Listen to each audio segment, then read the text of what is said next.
Buenas noches. Vamos a comenzar la sesión correspondiente al día de hoy, en el cual vamos a tratar temas vinculados a la gestión de recursos humanos, que para mí es muy importante el tema. Por favor, voy a quedar muy agradecido, completamente agradecido, que me ayuden señalándome si la pantalla se ve con claridad. Por favor, ¿alguno de ustedes me puede indicar si se ve con claridad la pantalla? Sí se ve con claridad, doctor. Muchísimas gracias, Jorge.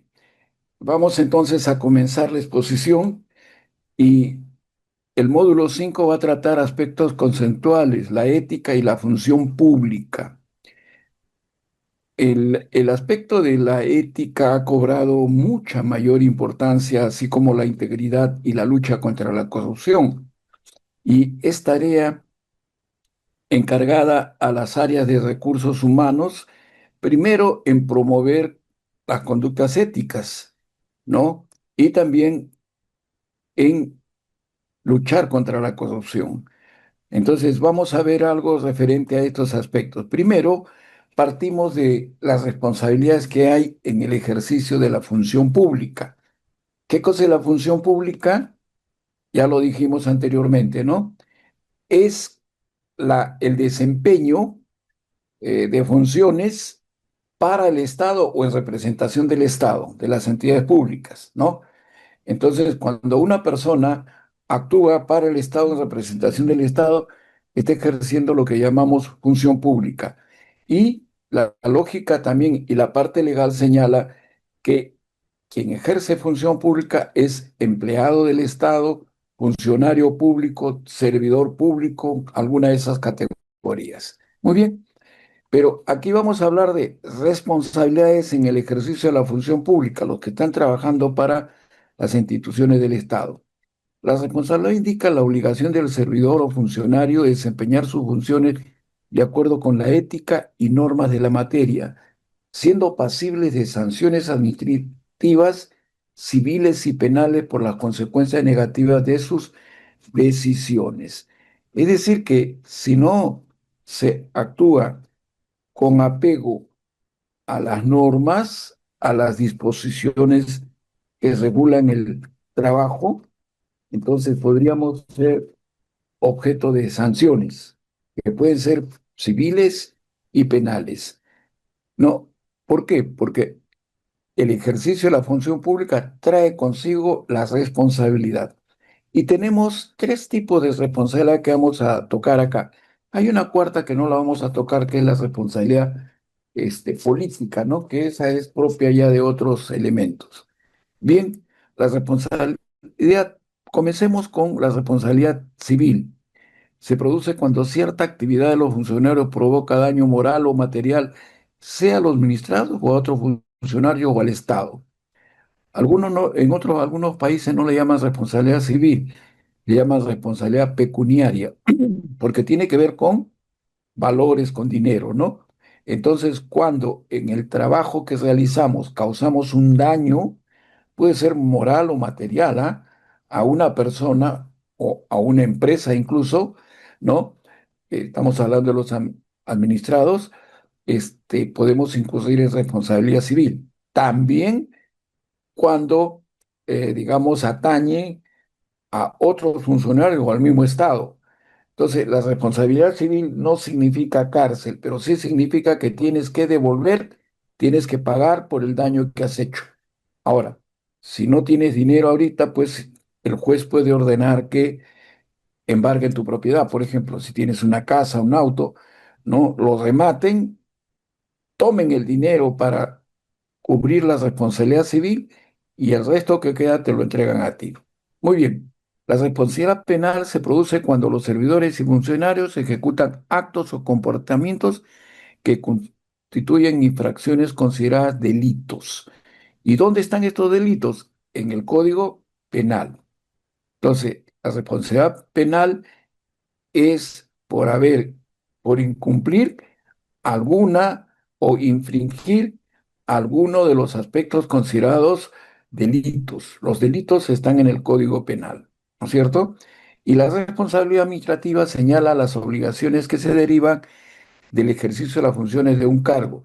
Si los actos que se ejecutan son faltas administrativas, se aplican las sanciones. Bueno, en la responsabilidad penal, lo normal es la cárcel como sanción, la detención y el depósito en la cárcel a la persona. En el campo de la responsabilidad administrativa no hay cárcel. Lo que hay es una sanción que puede ir desde una amonestación hasta una destitución. La destitución significa el despido, pues, ¿no? ¿Ok? Entonces, estas tres responsabilidades podemos incurrir cuando trabajamos para el Estado. Y bueno, ahora hablamos de la ética. ¿Qué es la ética? Es la disciplina del conocimiento que estudia las actitudes, hábitos y costumbres del ser humano. Estudia, explica el porqué de la conducta humana y propone formas deseables para actuar. Entonces, la ética es una disciplina del conocimiento, ¿ok? ¿Y de qué se encarga? A ver, de estudiar las actitudes, hábitos y costumbres del ser humano. Sí, explica el porqué de la conducta humana y propone formas deseables para actuar. Hay una relación que a veces está un poquito difusa entre ética y moral, y eso se debe a que ambos tienen propiamente el mismo origen, pero en el camino ya se han hecho algunas distinciones. Veamos esto desde el punto de vista que vamos a señalar. Desde el punto de vista etimológico, el origen, las expresiones ética y moral significan lo mismo. El vocablo ética procede del griego ethos, que significa hábito, carácter o costumbre, igual que el término latino mos moris, del que procede moral, que significa costumbre o que tiene buenas costumbres. De suerte que moral y ética se refieren al modo de ser o carácter de las personas que van forjándose a lo largo de su vida, siendo entonces que la razón principal de la diferencia, que las diferencia es la cultura de la que proceden. Ética, cultura griega; moral, cultura latina. Pero, sin embargo, hay un enfoque teórico práctico, que es el que utilizamos normalmente, que considera que la ética se encuentra en el estudio, análisis y reflexión filosófica y o académica, mientras que la moral se ubica en la parte práctica, operativa o de ejecución. En este caso, la moral sería la ética llevada a la práctica. Esto es importante. La ética, entonces, es pues el estudio, análisis, reflexión filosófica y académica, mientras que la moral se refiere a la ética llevada a la práctica. La suma de actos adoptados en una colectividad da origen a las costumbres, pero esta lámina me está incomodando acá. Ya. La suma de actos adoptados en una colectividad da origen a las costumbres. No obstante, las costumbres no son inmutables, sino que cambian a lo largo del tiempo. Con el desarrollo histórico del hombre, cada grupo humano en sus distintos lugares y épocas ha establecido costumbres y deberes, dando origen a las normas morales. Esto que estoy señalando, que podría parecer algo muy ligero, es bien profundo. A ver, ¿qué dice? Primero, que las costumbres no son inmutables. En otras palabras, las costumbres que conforman, por ejemplo, la moral no son inmutables, ¿no? Cambian con el desarrollo del hombre y también con cada grupo humano. Entonces, en sus distintos lugares y épocas. Ah, me está diciendo dos cosas aquí, que la moral tiene que ver con el tiempo, la época, ¿no? Con el tiempo y con el lugar, tiempo y lugar, ¿no? Dando origen a las normas morales. Entonces, la moral vamos a ver que tiene un referente en el tiempo y en el lugar donde se desarrollan. Quizá puedo ponerles un ejemplo. En los países árabes hay normas morales, que son costumbres que ellos consideran valederas para poder vivir una vida, digamos, de acuerdo a sus estándares éticos, ¿no es cierto?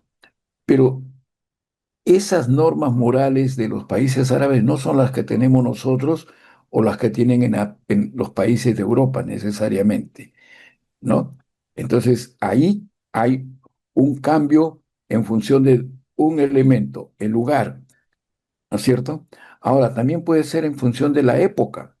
Si nosotros regresáramos en el tiempo, si tuviéramos esa facultad y regresamos a la época de la Inquisición y una dama, como las que vemos normalmente, se aparece ahí vestida con pantalones bien apretados, es probable que la metan a la hoguera porque eso no se permitía, ¿no es cierto? Entonces, la moral también tiene que ver con el tiempo, el lugar, ¿no? Que se practica o se tiene. Una definición de ética. Cada acto en el comportamiento tiene un nombre. Este es un enfoque aristotélico. ¿Ah? A la persona que siempre se molesta se lo denomina iracunda. Y al estado de ánimo es la ira. Quien delibera con sano juicio es prudente, y el estado de ánimo es la prudencia. El que habla con la verdad es verídico, y al estado de ánimo se le denomina veracidad, etcétera. Todo individuo a lo largo de la vida adopta hábitos específicos para aplicarlos en su conducta diaria. De esta manera va adquiriendo principios éticos y formando su identidad y carácter. La ética estudia los actos del individuo, entendiendo por acto una disposición voluntaria de la inteligencia que suscita, controla y dirige las operaciones mentales para conseguir un estilo determinado de ocurrencias. ¿Ok? Entonces ahí tenemos también ya otro elemento que nos permite comprender. Bien, sigo con el enfoque aristotélico. ¿Ah? La ética clasifica las formas del comportamiento, vamos a ver, en virtudes y vicios. ¿Qué son virtudes? Son actos que benefician, son positivos o convenientes al ser humano en tanto que no perjudican ni a uno mismo ni a otro. Por el contrario, ayudan a los semejantes. Por ejemplo, la justicia, la libertad, la lealtad o la prudencia. ¿No es cierto?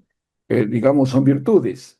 Virtudes señaladas por la ética en la antigüedad: amabilidad, cordialidad, amistad, autoridad, no autoritarismo, ¿ah? Autoridad, capacidad, compromiso, fortaleza, generosidad, honor, ¿no es cierto? El honor que se expresaba, por ejemplo, en el cumplimiento de la palabra y el respeto a los acuerdos tomados, humildad, incluso eh, Jesucristo es una fuente de normas éticas muy importante. La Iglesia Católica, ¿no? Jesucristo nos enseña en algunas de sus parábolas y dice que si es que nos invitan a una reunión, no tenemos por qué ponernos adelante, pongámonos atrás. Si el que hace la reunión, es decir, el jefe de esa casa, de esa familia, considera, lo más probable es que nos invite a pasar adelante. No, no es que nosotros tengamos que ponernos adelante porque somos lo mejor. No, no, no. Ponte tranquilo, sé humilde. La humildad se reconoce y se premia. También el buen humor, la justicia, la lealtad. Y ahí el concepto de lealtad a veces yo lo he diferenciado en mi trayectoria vital, ¿no es cierto? Porque todo el mundo puede decir que la lealtad es ser, ¿cómo se llama? Respetuoso de algunas personas, ¿no? A pesar de que no se porten bien. Pero yo siempre he dicho que yo tengo lealtad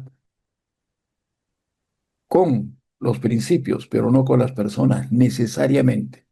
Si las personas expresan esos principios, en buena hora. Les cuento una anécdota. Yo estaba como director técnico de administración del Ministerio de Salud. Yo llevé ahí a un director general, ¿no?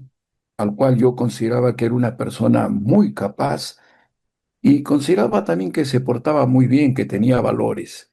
Pero ¿qué sucede? Que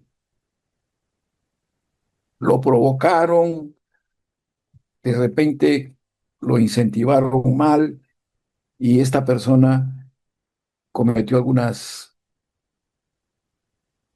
atropellos. Incluso estuvo vinculado con la posibilidad de haber recibido beneficios por una decisión que tomó.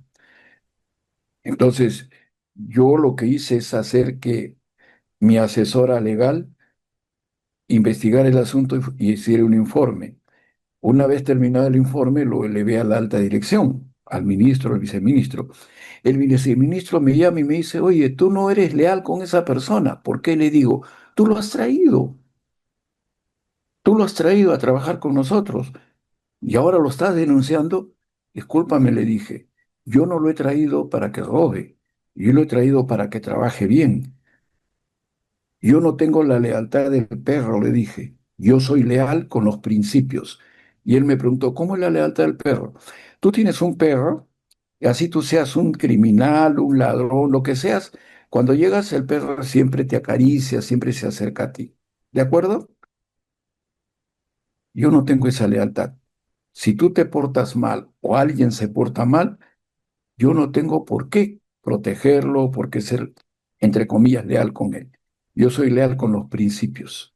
Si se porta bien, si cumple con sus cosas, pues yo me allano a apoyarlo.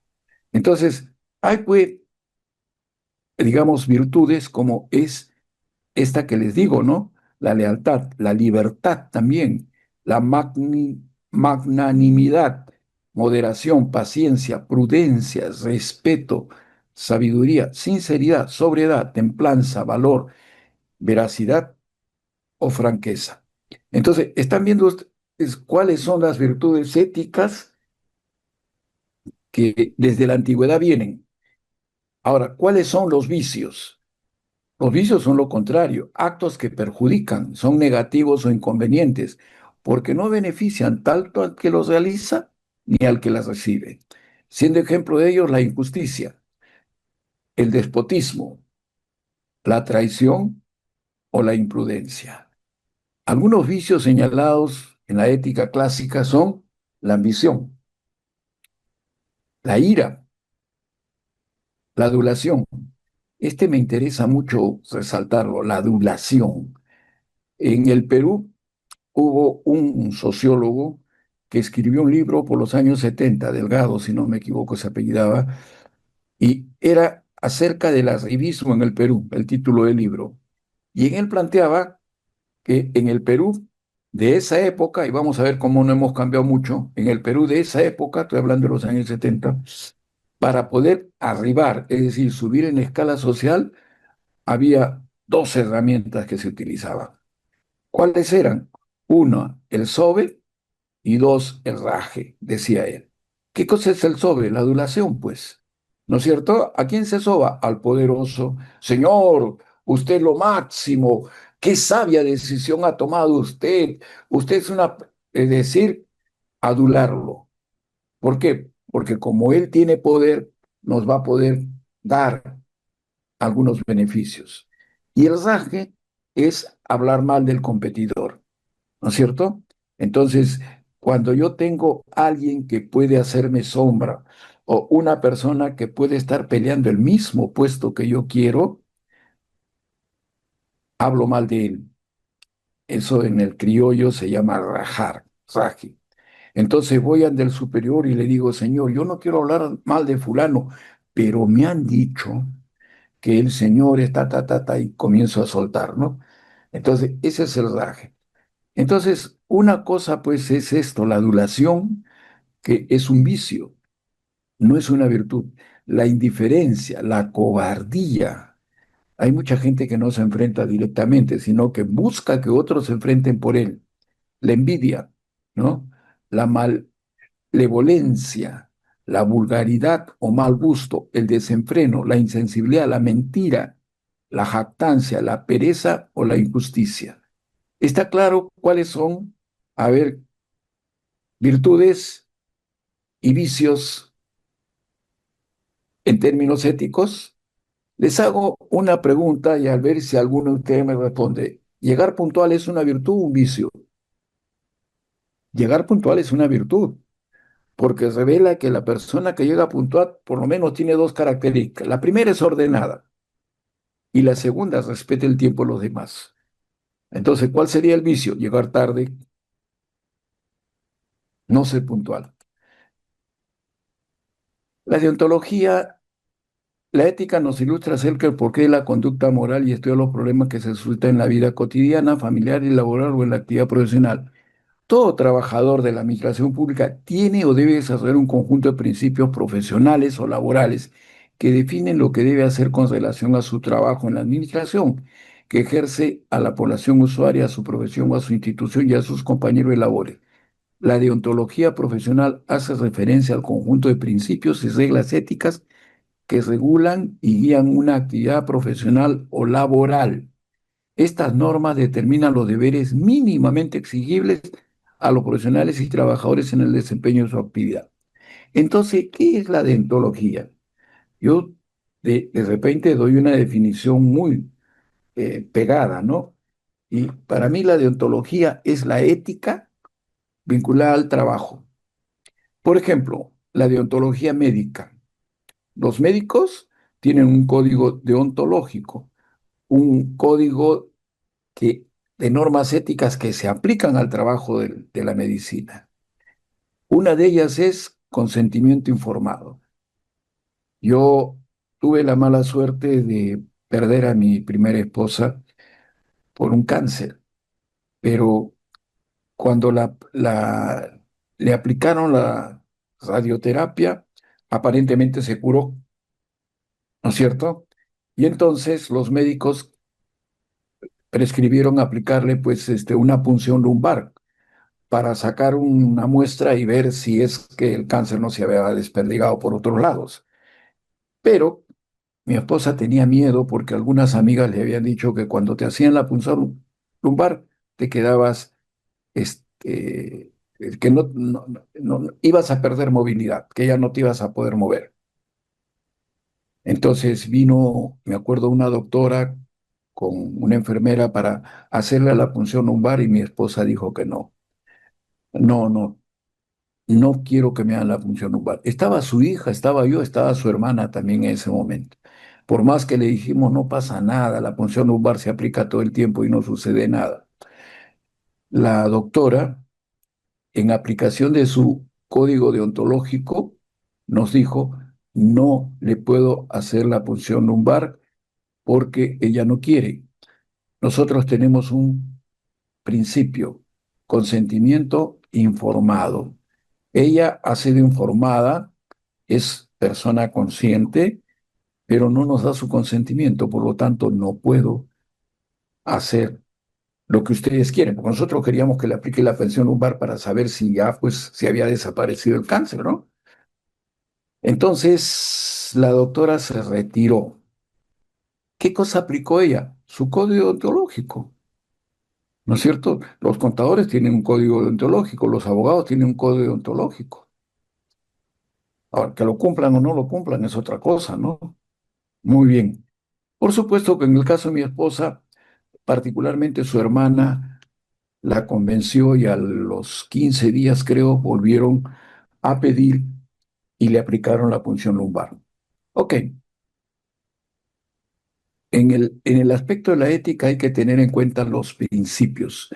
Un principio es una causa primera que guía el actuar de una persona, ¿no? Cuando un individuo realiza actos desmesurados en torno a la acumulación de dinero, su principio es la avaricia. Es decir, busca tener plata, pero no sabe ni para qué, ¿no? En tanto que si comparte sus bienes auxiliando al semejante, su principio es la generosidad. Cuando los principios se asocian a los valores y a la ética, establecen un compromiso público como resultado de la conveniencia social que le dio origen. Algunas de las expresiones más comunes en la sociedad que conllevan principios positivos son respeta a los mayores. Yo recuerdo que mis padres eran muy estrictos en eso y nos formaron así, ¿no? Nos decían, respeta a tus mayores, salúdalos y si estás en el bus, cédeles el asiento, ¿no? Entonces yo me acuerdo que de niño, pues yo estaba caminando y encontraba a un vecino y le decía, buenas tardes, vecino, buenos días, vecino. Y los vecinos decían, qué educadito es este niño, qué bien lo cría su mamá. Bueno, pero el respeto a los mayores es bueno. Ahora no se hace eso. No hagas a otro lo que no quieres que te hagan a ti. Esto es un mandato hasta divino, porque no se olvides que cuando a Jesucristo le dijeron, ¿cuál es el principal mandamiento? Jesús dio dos respuestas en lugar de una. Dijo, amar a Dios sobre todas las cosas y a tu prójimo como a ti mismo. Es decir, no hagas a otro lo que no quieres que te hagan a ti. Si este principio lo metiéramos como un chip en la cabeza de todos los servidores públicos, realmente no necesitaríamos modernización, no necesitaríamos todo, porque todo el mundo actuaría con el criterio de no hacer daño a nadie y tratarlo como si fuera uno mismo. A mí no me gustaría que me citen a una, digamos, para atenderme, venga usted el día de mañana y el día de mañana el señor se fue de vacaciones. ¿No es cierto? No me gustaría. Me gustaría que cumplan la palabra. Entonces, no hagas a otro lo que no quieres que te hagan a ti, que también puede ser dicho como trata como quieres ser tratado, da buen ejemplo, haz el bien, ayuda al necesitado, practica la generosidad, sirve a tu comunidad, ama a tu país. Este último es importante, ¿no? A veces creemos que amamos al país cuando vamos a un partido de fútbol de la selección y gritamos como locos, ¿no? Contigo Perú y todo lo demás. Y después no respetamos las luces rojas, no pagamos los impuestos, somos bien pillos. Eso no es amar al país. Y mucho más, si desempeñan algún cargo público, tratan de sacarle el beneficio económico. Eso no es amar al país. Amar al país es construir un país sano, con buenas normas, ¿no es cierto? Entonces, eso es importante. En contraparte, algunas frases que plantean principios negativos son, quien no tranza no avanza. En otra palabra, para avanzar tienes que transar, pues. El cómo es no. Cuando tú quieres hacer algo, alguien te dice, ¿y cómo es? En otras palabras, ¿cómo nos repartimos? El tiempo es dinero. Eso es mentira. El tiempo no es dinero, el tiempo es otra cosa, el tiempo es felicidad. Por ejemplo, si yo pudiera regresar en el tiempo, me pegaría más a mi hijo, porque alguna vez ya mayor me dijo, papá, cuando yo gané el campeonato de natación no estuviste conmigo. Efectivamente, ¿por qué? Porque yo estaba haciendo dinero, estaba trabajando para ganar. Pero me arrepiento, pues, porque si yo regresase en la máquina del tiempo, no iría a trabajar o a ganar más dinero, sino iría a acompañarlo en algo tan importante como haber salido campeón de natación en su colegio. ¿Ok? Entonces, negativo es el tiempo de dinero. No confíes ni en tu sombra, la desconfianza total. Con dinero baila el perro. Es decir, que todo el mundo tiene un precio. No es tan cierto, ¿ah? A veces el precio de algunas personas no es el dinero, es la satisfacción. ¿No es cierto?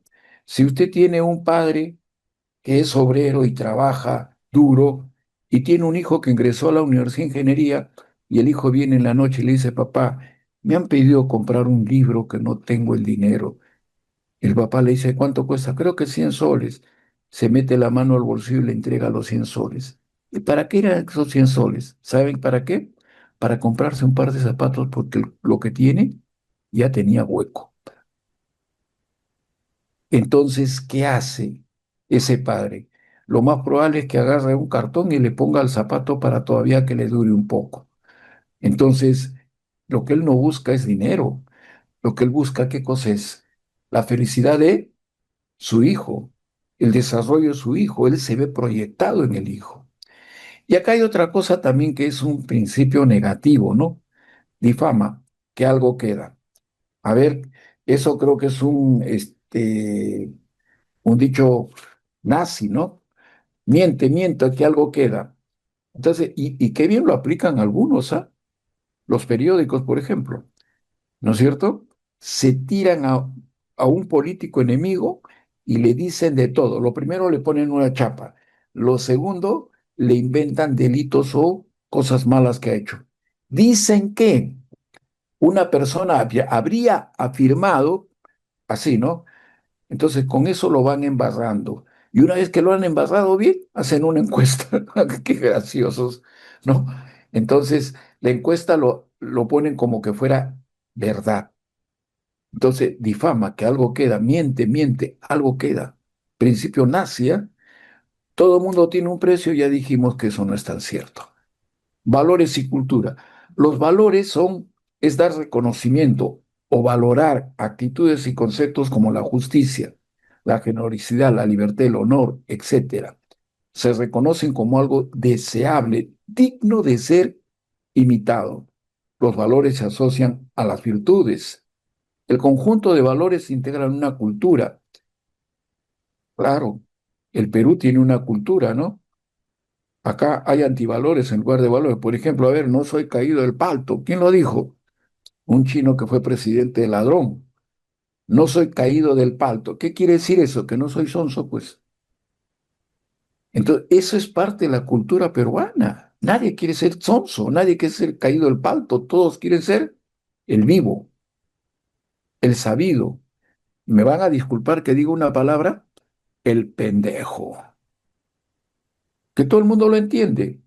Eso es lo que queremos ser. Esa es nuestra cultura. Esa es la cultura que tenemos que cambiar. ¿Ok? Entonces, ideas, opiniones que comparten, reconocen y aceptan los integrantes de un grupo social, ¿no es cierto? Ese es, valores que integran una cultura. Por ejemplo, también hay otro valor que por desgracia se ejecuta, ¿no? Que es el espíritu de cuerpo. Entonces, usted es embestido por un carro de un policía y van a la comisaría y para hacer el parte, adivinen a favor de quién sale el parte, del policía, porque sus compañeros dicen, no, el espíritu de cuerpo hay que ayudar al policía que es parte del cuerpo. Los médicos, bien difícil que acusen a otro médico. Saben que hay un médico que se está drogando con fentanilo, por ejemplo. Yo conozco un caso, ¿no es cierto? Y le toleraban. ¿Por qué? Porque nadie quería acusarlo. Nadie quería acusarlo hasta que se produjo un incidente demasiado fuerte ya. Parece que drogado se metió al baño y se golpeó con la taza del baño y ahí lo tuvieron que sacar para ser atendido. Pero ¿quién es el que se levanta y acusa a un médico? No, nadie. Nadie. Se cubren entre ellos.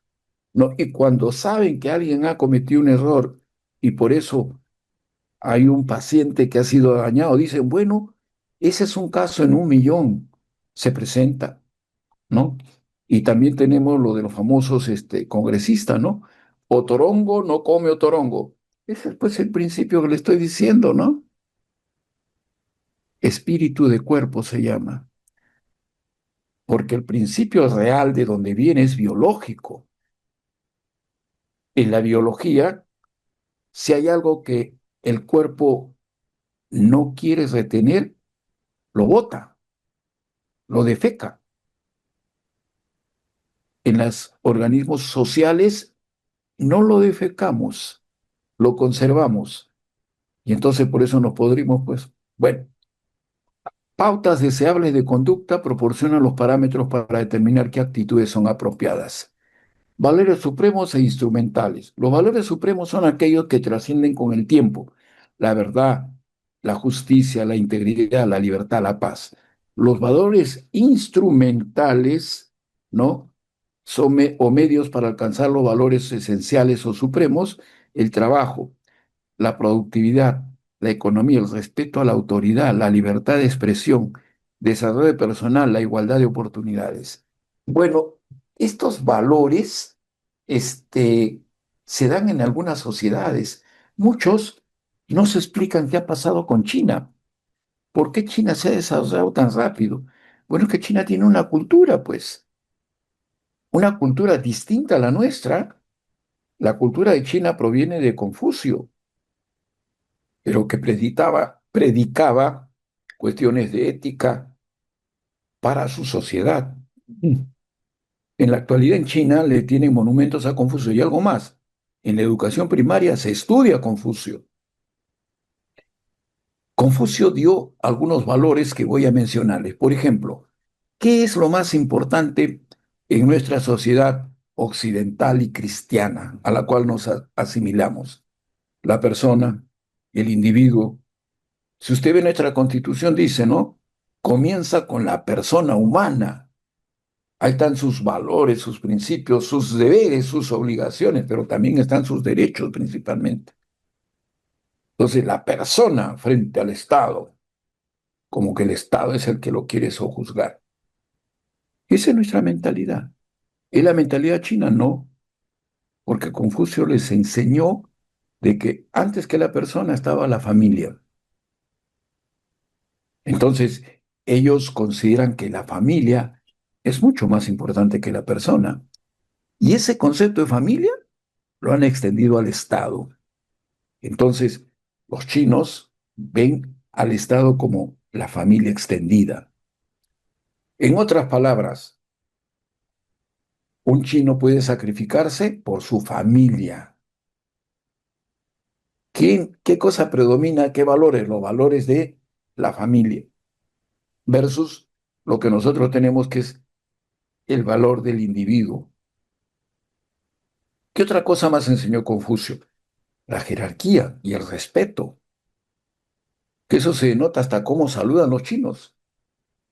La jerarquía, ¿qué cosa es? Respetar a los superiores, ya sea por educación o por mandato. Eso lo han trasladado actualmente a las jerarquías chinas, las jerarquías del Partido Comunista, las jerarquías de la administración gubernamental, son respetadas. Hay un respeto por las jerarquías, ¿no es cierto? Entonces, como usted ve, no es como en otros países, pues, ¿no? Que no tienen ningún respeto por la jerarquía, abusan de ella, quieren, no. Entonces, yo diría que gran parte del desarrollo de China se debe principalmente también a que tienen un pensamiento basado en las enseñanzas de Confucio. Si no me creen, métanse en internet, pregunten qué relación hay entre China y Confucio y van a ver que Confucio es el soporte de valores de China. Bueno, entonces, los valores supremos y los instrumentales, ¿no? Productividad, respeto a la autoridad, la libertad de expresión, desarrollo personal, igualdad de oportunidades. Este ejemplo lo he tomado de un documento publicado por el Ministerio de Economía y Finanzas, ¿ya? Donde ellos ponen los valores institucionales del ministerio. Compromiso, decisión de vida, aceptación libre y consciente de dar más de lo mínimo requerido de trabajar juntos por una misión. Es decir, hay que apoyarnos mutuamente, hay que trabajar en conjunto, ¿no? Ese es el compromiso, ¿ok? Con entrega, diligencia, honestidad y dedicación ante cualquier acción ejecutada a nivel laboral, personal y profesional, para el logro de los objetivos institucionales y el bienestar de la organización. Es decir, debemos ser conscientes, hay que ser conscientes de que nuestra organización está al servicio del pueblo, al servicio de lo que llamamos la nación. Y por lo tanto, nosotros estamos comprometidos con las funciones de nuestra organización. ¿En qué se expresa, por ejemplo, el compromiso? Puntualidad y calidad de lo que se hace. espíritu de mejora continua, diligencia, dedicación y esfuerzo en las labores realizadas. Otro, otro ejemplo de valor, ¿no? Respeto, cuidar en el trato al otro, el valor y la dignidad que poseen como persona humana, el entorno atendiendo la particularidad sin imponer convicciones o creencias en congruencia con la normativa vigente. En otras palabras, pues, debo respetar las ideas de los demás, no somos iguales, cada quien proviene de un hogar, de un entorno de amigos, de una escuela, de una formación, y tiene pues una visión distinta de la realidad. La única manera de combatir eso es con investigación, con estudio y con discusión, pero debo entender de que yo no tengo necesariamente la verdad, puedo estar equivocado, ¿ok? Y por lo tanto debo respetar los enfoques y las ideas de los otros. Valorar el recurso humano, se expresa en valorar el recurso humano y material del que se impone independientemente de las líneas jerárquicas. Propiciar un clima de armonía laboral que contribuya a mejorar la calidad de vida de la institución y desarrollo de una cultura institucional ética dentro del ámbito laboral. Otro, responsabilidad, cumplimiento continuo, consciente, diligente y oportuno de los deberes y obligaciones inherentes al cargo según la normativa vigente, que conlleva al funcionario a asumir las consecuencias de sus actuaciones y tiene como finalidad la satisfacción del interés público. ¿Cómo se expresa? Conocer los deberes y obligaciones en el ejercicio del puesto desempeñado. Esto que parece que es obvio, no lo cumplen. Deben conocer sus funciones. ¿Cuáles son las funciones del puesto que desempeño? En muchos casos hemos hecho algún diagnóstico y preguntamos las funciones y no calza con lo que ellos piensan. ¿Ok? Destinar la jornada laboral exclusivamente al cumplimiento de las labores propias del puesto. No, estás loco. Ah, yo agarro mi celular y comienzo a chatear, comienzo a pasar WhatsApp, No, yo me acuerdo que antes, en mi época, cuando no había celular, ¿qué cosa había? Había un cajón, ahí estaba el periódico, y alguien lo jalaba y se ponía a leer el periódico, y cuando alguien venía, jalaba el cajón hacia adentro. Entonces, la jornada es para trabajar. Ah, y todavía son sinvergüenzas porque quieren quedarse para que les paguen horas extras. Como ahora no se pagan horas extras en el sector público, compensación horaria. ¿Ok? ¿Por qué? Porque si se van a la calle no tienen nada que hacer porque son ineptos. Brindar un servicio de calidad en forma célere y oportuna. La ética internalizada. Dos formas de abordar la ética en el trabajo. Se puede adoptar una postura de mera conformidad o cumplimiento de las normas y los objetivos, sin implicarse en la investigación de cuál es el significado moral de su trabajo, con el fin de integrarse en la organización y evitar posibles problemas. Esta conformidad meramente exterior tiende más bien a desactivar la capacidad moral en el servidor público. Bueno, yo me integro a la institución y lo que voy a hacer es lo que pues está establecido que tenga que hacer. Esta es la manera como trabajan, ¿no es cierto? Si me integro a una municipalidad en la cual todo el mundo coimea, yo también voy a coimear. Me integro a las normas, a la forma como se trabaja. Y no me hago problemas porque digo, si todo el mundo lo hace, yo también lo hago, ¿no? Es lo que pasa con la policía. Roban los mandos superiores y los inferiores también coimean, ¿no? Bueno, otra opción es que el servidor público acepte las normas y el sentido ético de su trabajo porque está convencido de ello, porque lo encuentra valioso. Es decir, si yo trabajo en un hospital y estoy convencido que estamos al servicio de la persona doliente, del ser humano en su peor momento, cuando esté enfermo, cuando lo van a operar, cuando se va a restablecer, y es el momento que yo debía ayudarlo, yo debo estar a su lado, porque a mí me gusta lo que hago, estoy al servicio de mi país. Si yo estoy de acuerdo con eso, asumo de un modo voluntario y consciente las implicancias profesionales y éticas, ¿no? A partir de esta conformidad interior, sí es posible activar toda la capacidad moral que puede desarrollar su actividad laboral. La conformidad externa o interna es comparable a la distinción kantiana que distingue los actos que son conforme a la ley y los que son por deber. En el primer caso, las acciones se ajustan a la legalidad, pero no son propiamente morales en el sentido kantiano, pues la moralidad viene determinada por el motivo por el que el individuo se conforma a la norma, no por la mera conformidad. Una norma social internalizada tiene así una dimensión emotiva que hace el que el individuo sienta orgullo al cumplirla y vergüenza si deja de hacerlo. Pero internalizada significa sentida, no solo sabida. Siento que esto es bien. Incluso podríamos tener una norma ética que vaya contra la ley, que no sea legal.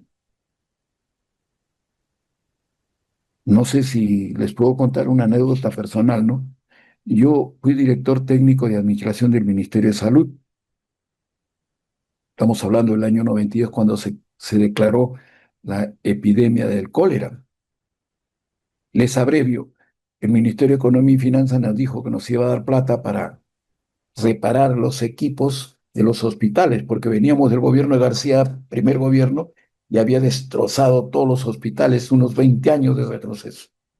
Las máquinas que trataban los líquidos que salían del hospital estaban malogradas en todos los hospitales, no había una sola. Por eso vino el cólera, porque vino a un hospital de Chimbote, atendieron a un marinero, ¿no? Y pensaron que era diarrea de adultos, se fue al baño, hizo sus necesidades y todo corrió hacia el mar y nos contaminó peces, algas y de ahí se expandió en el Perú. Comenzaron a haber muertos. ¿Y quiénes eran los centros de mayor contagio? Los hospitales, porque llegaba un paciente, iba al baño y seguía contaminando. Pedimos al Ministerio de Economía y Finanzas que nos dé dinero para enviar a los hospitales para que repararse sus máquinas de tratamiento de líquidos.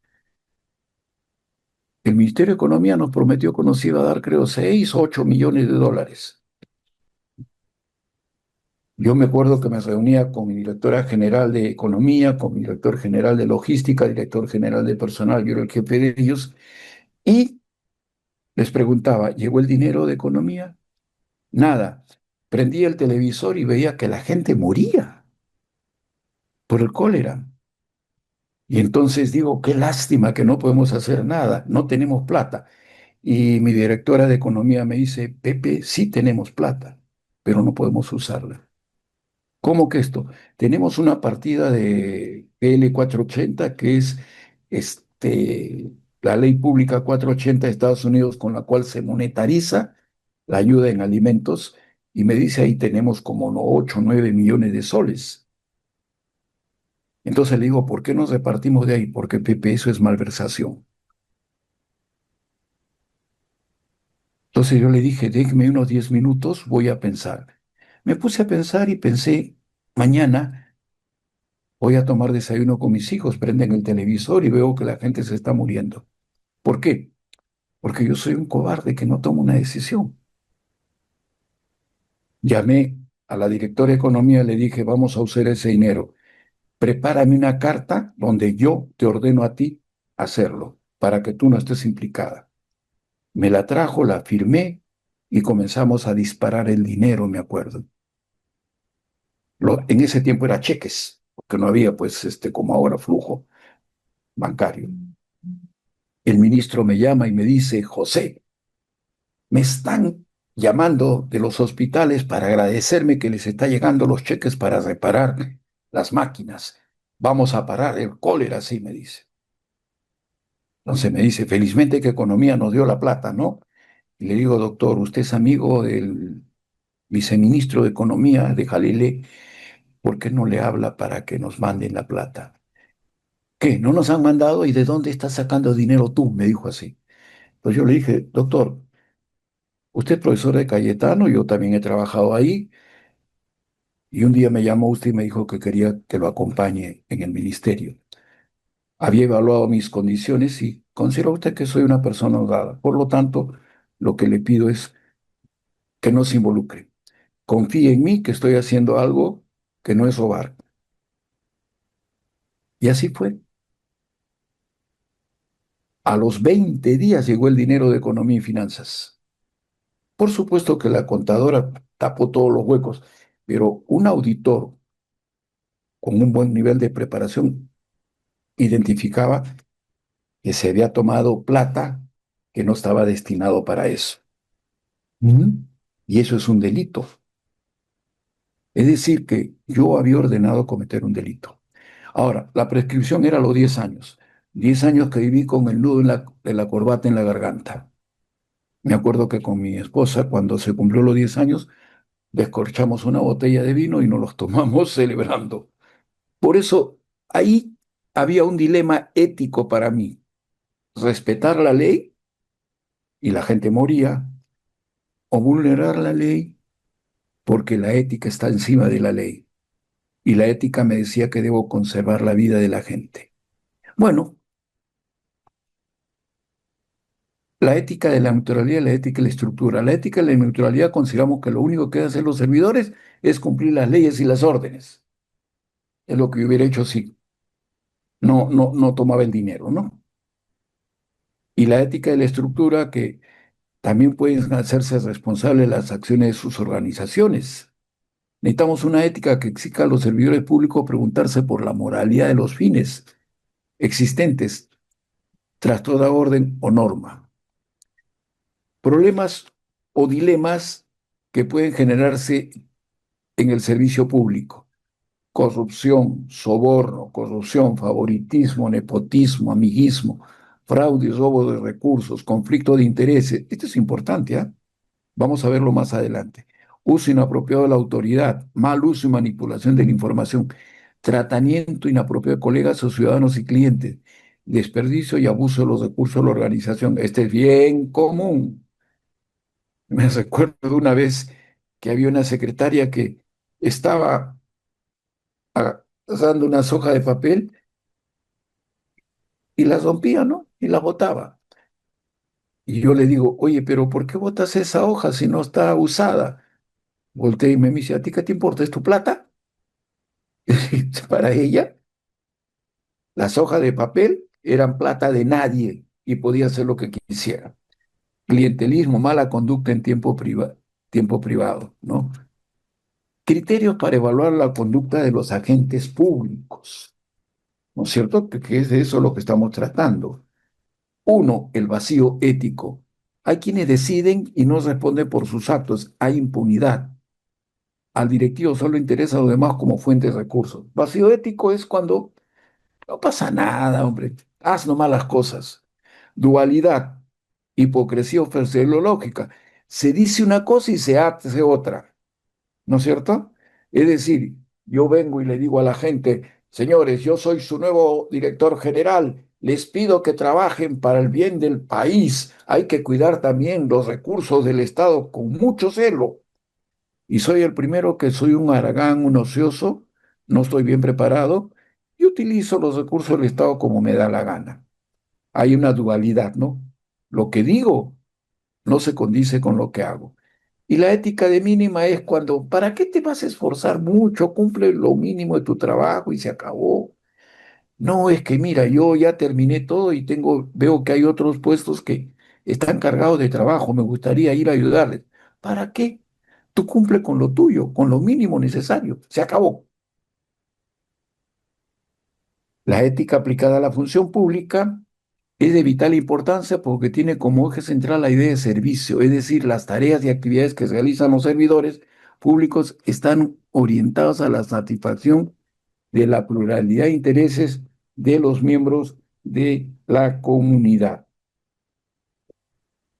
¿Ok? Es un factor esencial para la creación y el mantenimiento de la confianza en la administración y sus instituciones, a la vez que instrumento clave para elevar la calidad de la política y la gestión pública. Son tres las cualidades básicas: lealtad a la Constitución, poseer virtud y justicia y tener capacidad para el cargo. Entonces, lealtad a la Constitución, capacidad para ser responsable del cargo y poseer virtud y justicia. Veamos el módulo 6.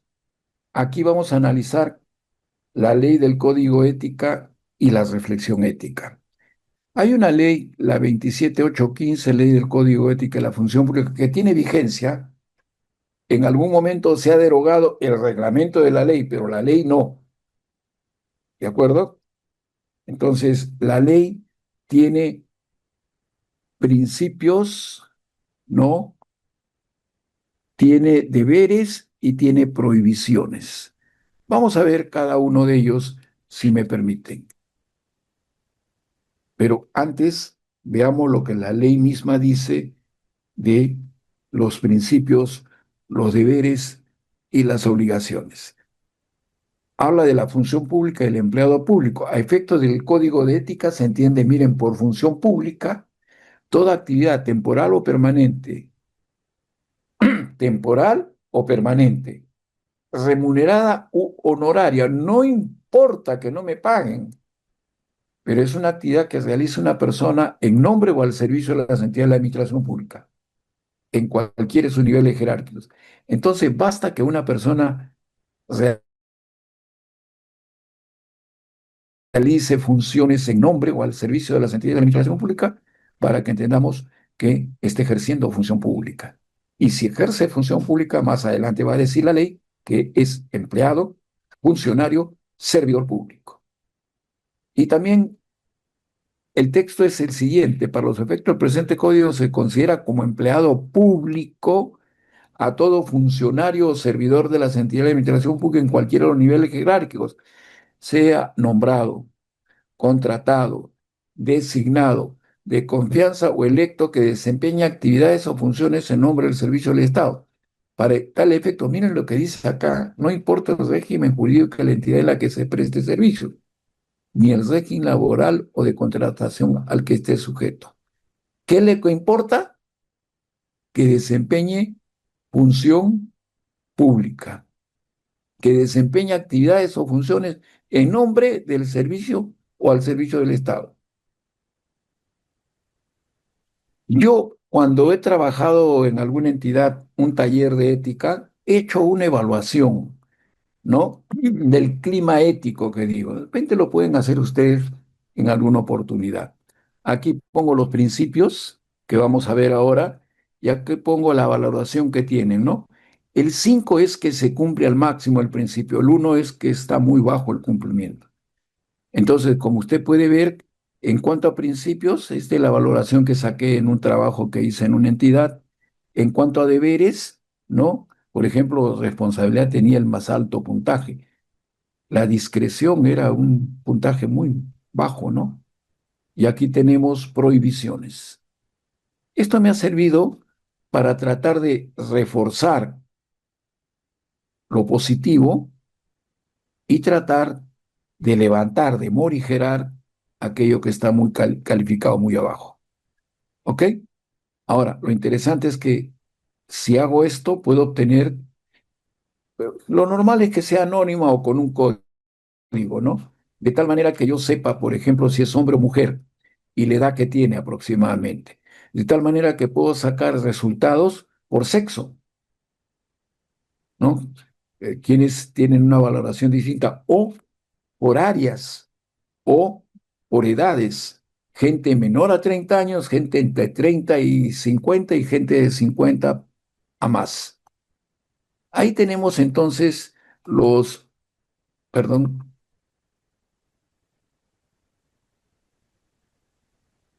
principios, ¿ok? Los principios éticos del servidor público. Vamos a verlos a continuación. Comencemos con el primero. ¿Qué dice? Respeto. Adecúa su conducta hacia el respeto de la Constitución y las leyes, garantizando que en toda la fase del proceso de toma de decisiones o el cumplimiento o en el cumplimiento de los procedimientos administrativos se respeten los derechos a la defensa y al debido procedimiento. El debido procedimiento es pues que le demos derechos a la persona, ya sea un trabajador en un proceso disciplinario o ya sea una persona que ha cometido una falta externa, ¿no? Le demos derecho, le demos los derechos que le corresponde. ¿Cuál es? Decirle qué falta ha cometido y qué norma ha vulnerado. ¿Cuál es? Decirle que puede defenderse y tiene acceso a la documentación con la cual se le ha hecho el cargo, etcétera, ¿no? Entonces, eso es el debido procedimiento. Probidad, actúa con rectitud, honradez y honestidad, procurando satisfacer el interés general y desechando todo provecho o ventaja personal, obtenido por sí o por interpósita persona. Eficiencia, brinda calidad en cada una de las funciones a su cargo, procurando obtener una capacidad sólida, permanente. Idoneidad, entendida como aptitud técnica, legal y moral, es condición esencial para el acceso y ejercicio de la función pública. El servidor público debe propender a una formación sólida, acorde a la realidad, capacitándose permanentemente, ¿no? Yo tengo 2 doctorados, 3 maestrías, 4 especializaciones, una de ellas la de SAN en potencial humano de 14 meses. Y toditas la he financiado con mi dinero. ¿Por qué? Porque yo siempre he entendido que yo debo ser una persona idónea para prestar mis servicios al Estado. No es que, no, como no me han capacitado, no puedo. No, no, yo me capacito también. Ahora, si la entidad me capacita en buena hora, hace poco en San Marcos nos han dado una especialidad sobre las nuevas cosas de la formación académica, entre ellas inteligencia artificial, etcétera. Y yo he estudiado con gusto, porque la Facultad de Administración de San Marcos me permite eso. Hay gente inteligente que piensa que si estamos mejor preparados vamos a dar un mejor servicio en buena hora. Pero si no me lo hubieran dado, yo me lo hubiera pagado, porque yo quiero brindar bien mis servicios. ¿Ok? ¿Qué otra cosa más tenemos aquí en principios? Veracidad, expresar con autenticidad, ¿no? Lealtad y obediencia, fidelidad y solidaridad hacia todos los miembros de la institución. Hay que cumplir las órdenes que nos imparte el superior jerárquico, es la obediencia, ¿no? Si no hay obediencia, no hay organización. En la medida que reúna la formalidad del caso. Claro, tampoco voy a obedecer cosas irrazonables, ¿no? Que me den un arma y me dicen dispara a él, no puedo. Pero las disposiciones que me dan mis jefes tengo que cumplirlas. Justicia y equidad tiene permanente disposición para el cumplimiento de sus funciones, otorgando a cada uno lo que le es debido. Ese es el concepto de equidad. Equidad no es igualdad. Equidad es darle a cada quien lo que le corresponde. Lealtad al Estado de Derecho. Claro, el Estado de Derecho es donde prima la ley, pues. Entonces debemos vivir en el Estado de Derecho. Deberes ahora. Neutralidad, imparcialidad política, económico, control en el desempeño de las funciones. Es decir, nosotros no podemos estar a favor de un partido públicamente,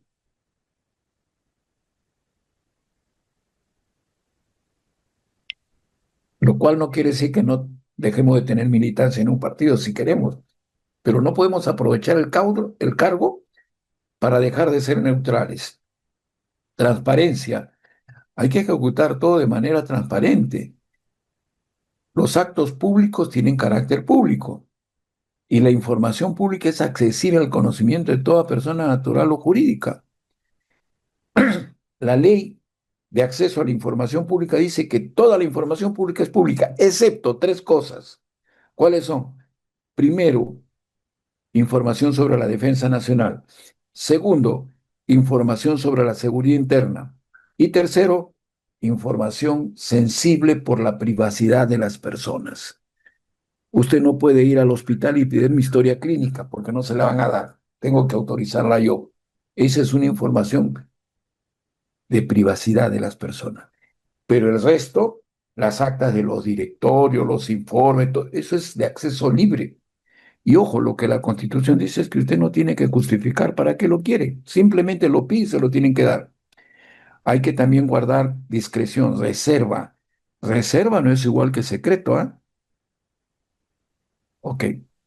Deberes éticos, sigo. Ejercicio adecuado al cargo. Con motivo de o en ocasión del ejercicio de sus funciones, el servidor no debe adoptar represalia de ningún tipo o ejercer coacción contra otros servidores o personas. Uso de los adecuados los bienes públicos. Debe proteger y conservar los bienes del Estado, debiendo utilizar los que fueran asignados para el desempeño de sus funciones de manera racional, evitando su abuso, derroche o desaprovechamiento, sin emplear o permitir que otros empleen los bienes del Estado para fines particulares o propósitos que no sean aquellos por los cuales hubieran sido específicamente destinados. En otras palabras, los bienes del Estado deben servir a la colectividad, pero no de manera privada para las personas. Responsabilidad. Todo servidor público debe desarrollar funciones a cabalidad en forma integral, asumiendo con pleno respeto su función pública. Ante situaciones extraordinarias, el servidor puede realizar aquellas tareas que por su naturaleza o modalidad no sean las estrictamente inherentes a su cargo.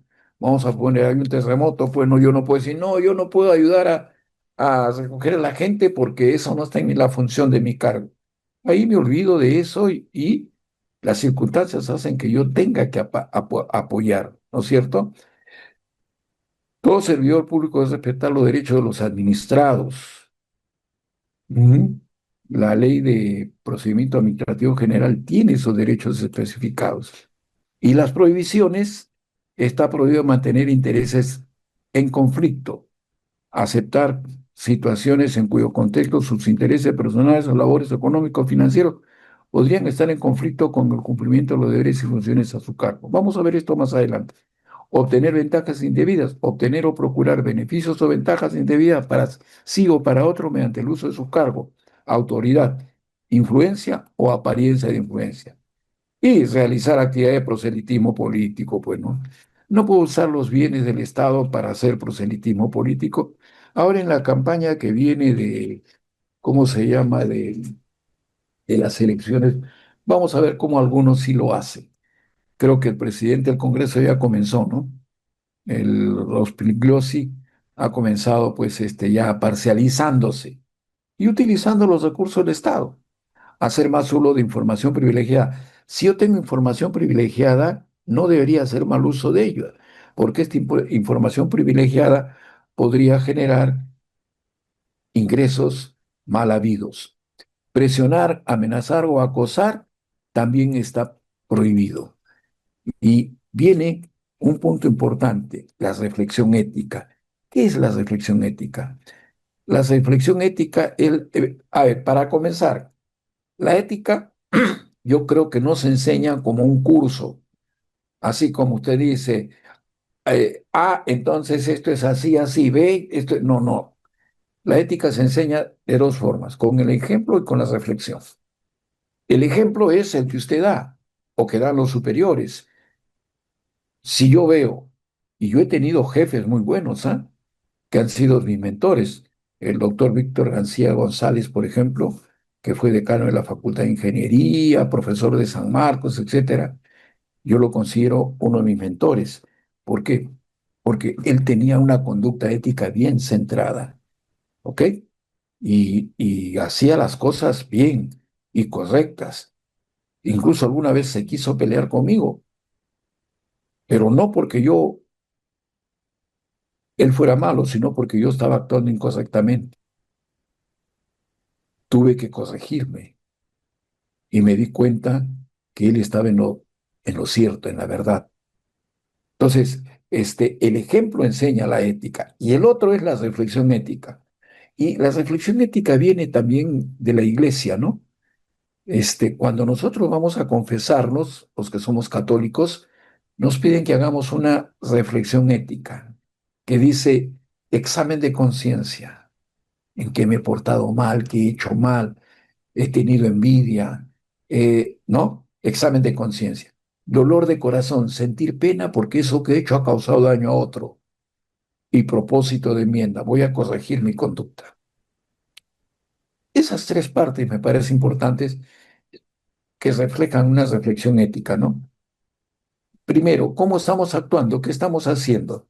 Por ejemplo, alguna vez vi en un hospital del seguro que la gente estaba afuera. Estoy hablando del hospital que está detrás del Ministerio de Salud, ¿eh? ¿Ok? Del Seguro Social. La gente estaba afuera desde las 4 de la mañana haciendo cola para ingresar y sacar una cita. ¿Ok? Había gente mayor de edad, mujeres sentados en el suelo, en papeles periódicos, etcétera.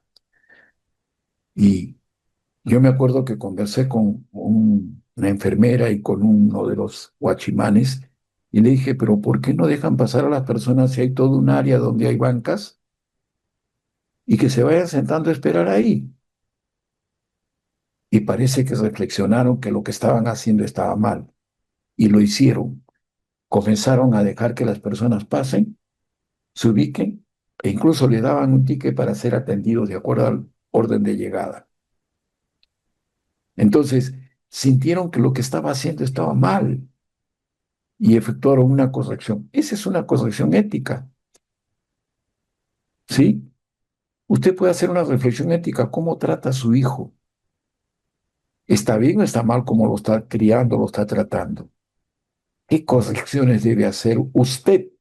No el niño, usted. ¿Qué correcciones debe hacer usted para mejorar esa situación? Igual en el tratamiento con su esposa, igual en el tratamiento en el trabajo, igual en el tratamiento con los clientes, los usuarios. La reflexión ética es importante. Ahora, hay imperativos éticos en el sector público, ¿no? Imperativos con uno mismo, con los usuarios y con los compañeros de trabajo. A ver, con uno mismo se refiere a comprender y, de ser posible, compartir los fines de nuestra institución, que está al servicio de la nación, asumir el compromiso personal de ser cada vez más competente para desarrollar los conocimientos y destrezas y actitudes para prestar nuestros servicios a la entidad. ¿Ok? Con uno mismo. Entonces yo debo entender que yo debo trabajar bien en la institución que estoy porque estamos generando servicios a a la población. La nación es el pueblo, ¿no? Y por lo tanto yo debo ser más competente para tener mejores destrezas, conocimientos, habilidades para dar el servicio. Y debo identificarme con los fines de mi entidad. Con los usuarios, la actividad laboral solo es buena en el sentido moral si se pone al servicio del ciudadano, cliente o usuario. Debemos atender al ciudadano como nos gustaría que nos atiendan. Y tercero, con los compañeros, construir un clima de colaboración y tolerancia, establecer sinergias a través de la solidaridad, las relaciones de respeto y colaboración que se establecen entre sus miembros. Yo alguna vez he hecho un trabajo bien sencillo, ¿no? He reunido a la gente y les he dicho, póngame de 1 al 5 los compromisos que podrían ustedes asumir en estos imperativos, con uno mismo primero. Y miren lo que han escrito. Este es un trabajo que hice hace tiempo, ¿no? Los trabajadores escribieron que deben ser leales con la institución y sus principios, cumplirlo con las labores que se me encomienden con calidad y en el tiempo establecido, capacitarme de forma personal o institucional para aportar mis conocimientos en beneficio de la institución, comprometerme en ser eficiente en mis labores y en el cumplimiento de los fines institucionales, ser puntual en los compromisos, esforzarme en ser cada día mejor. Este es el compromiso con uno mismo, ¿no es cierto? Ahora veamos con los usuarios. Tratarlos como quisiera que me traten. Debe haber derecho a la igualdad, no a las preferencias. Atender a la gente de acuerdo al orden de llegada. La única preferencia que podría haber es en los casos de personas discapacitadas o enfermas, ¿no?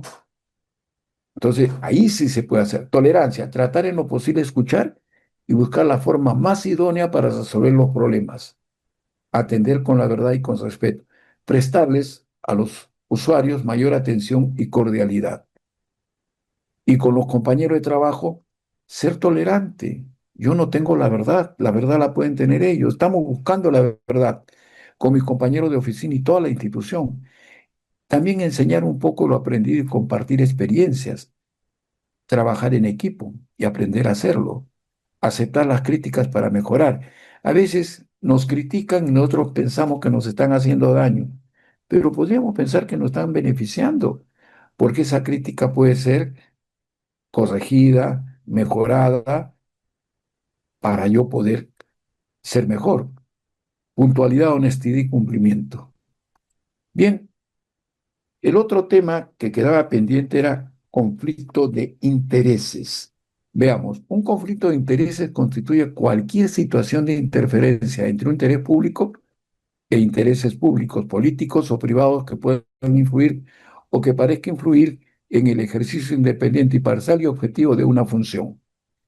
Se entiende por conflicto de intereses aquella situación en que por acción u omisión incurre un cargo público que, vinculado por un deber de servicio al interés general, subordina los intereses generales, ¿no?, a su interés particular o ajeno en forma de ánimo de lucro pecuniario o en especie, incluso en el caso que no consiguiera con su acción u omisión su propósito. Entonces, situación, el conflicto de intereses es cuando se presenta un conflicto entre los intereses de la organización y los míos. Vamos a poner un ejemplo. Supongamos que yo formo parte de un comité que va a determinar el ganador de una licitación, pero se dé el caso que en esa licitación una de las empresas es de un familiar mío. Ahí habría conflicto de intereses, ¿no? Porque ¿cómo voy a actuar con imparcialidad sabiendo que hay una persona familiar mío ahí? Entonces lo correcto sería inhibirme, es decir, pedir a la institución de que me saquen del proceso y pongan otra persona en mi reemplazo, para que no haya ese conflicto de intereses. Bien, pero todo servidor se va a encontrar en un momento u otro con una situación de conflicto de intereses. Eso es imposible que no haya. Siempre va a haber la posibilidad de encontrarnos con conflicto de intereses. Lo importante no es que se elimine el conflicto de intereses, sino cómo lo manejamos, no minimizarlo, identificar claramente la situación como conflicto y actuar de forma coherente con los valores del servicio público, para que además el conflicto no se convierta en un riesgo de fraude y corrupción. Es decir, si yo encuentro que hay un conflicto de intereses en el cual estoy yo involucrado, no es el problema ese. Eso se va a presentar siempre. Lo que tengo que saber es cómo administrarlo. Y en este caso, pediré pues inhibirme. Yo recuerdo que la que era fiscal de la Nación, no me acuerdo el nombre ahorita, este, una que ha regresado ahí, una de las más antiguas, cuando se elegía la Junta Nacional de Justicia, había pues una comisión donde estaba el Contralor, el Defensor del Pueblo, la fiscal, ella era, este, tenían que evaluar a la gente, ¿no? Y ya en la etapa última, cuando era la entrevista personal, ella pidió inhibirse. ¿Por qué? Por una razón muy simple, porque uno de los candidatos que iba a pasar a ser examinado había sido compañero de ella en el trabajo de fiscal y era su amigo, y ella no lo negaba, lo decía. Entonces pidió a los demás miembros que la separen porque ella quería inhibirse en la entrevista de este caballero, porque ella tenía que haber un conflicto de intereses. Los miembros del comité evaluador acordaron separarla a ella en este caso. Es decir, le hicieron caso. Ahí ya no hubo conflicto de interés, ¿no es cierto? Lo que es un problema es que no reconocemos y no gestionamos adecuadamente para evitar sesgos en la decisión. El conflicto de interés supone un verdadero riesgo de que el interés particular de un servidor público pueda interferir en el ejercicio adecuado de su juicio profesional durante el cargo, un claro riesgo de puertas giratorias, actividades privadas posteriores al cese, incluso un riesgo de uso o transmisión de información privilegiada obtenida por razón de su cargo público. Y también tenemos que ver la gestión de los intereses públicos. Bueno, aquí, entre las principales obligaciones de los servidores públicos, se encuentran la gestión de los intereses eh, públicos,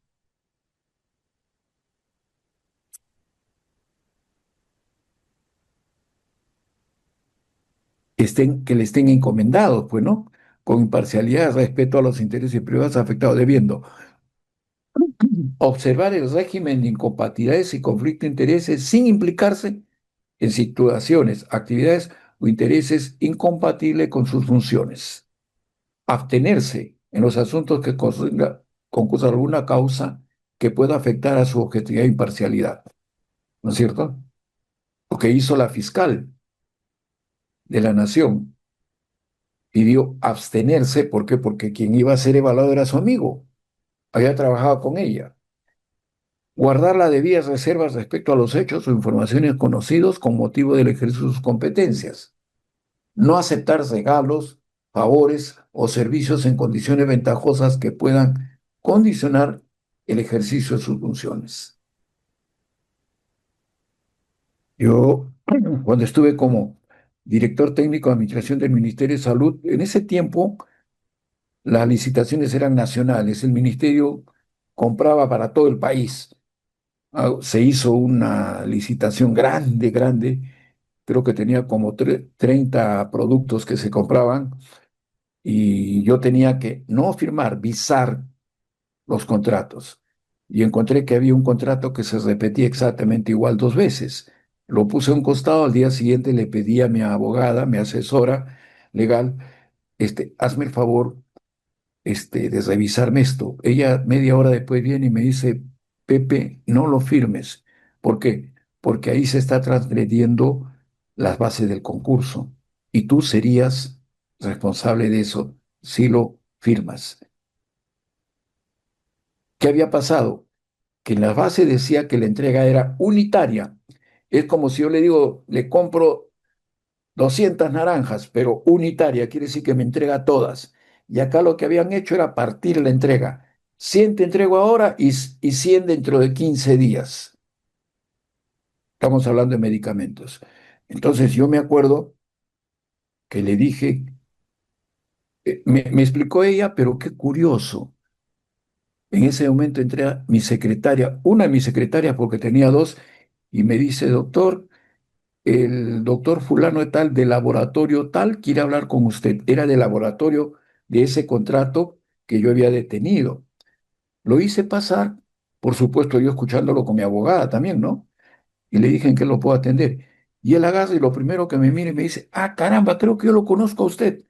Sí, le digo, usted no es miembro del club. Y me mencionó un club caro, ¿no? Me dice, yo soy de la comisión de membresía. Y yo le garantizo a usted de inicio que tiene usted dos membresías, ¿ah?, aseguradas. Y yo me acuerdo que lo que le dije fue, disculpe, creo que veniste por otra cosa, ¿no? Ah, sí, verdad, mire, lo que quiero decirle es que nosotros tenemos los medicamentos, una parte acá y otra parte en Miami, y lo normal es que demore 15 días en regresar la segunda parte.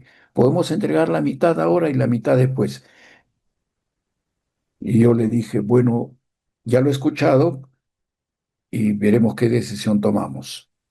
Pero ahí había conflicto de intereses en la medida que él quería darme dos membresías para que yo me haga el loco y ponga el visto bueno en el contrato y pase. Me acuerdo que cuando salió el caballero, a mi abogada la miré y le dije, prepárame la resolución, dando por ganador al segundo, y a este lo excluimos por no cumplir con la base del contrato. Y así fue. Entonces, como le digo, las situaciones de conflicto de intereses siempre se van a presentar, ¿no? Muy bien.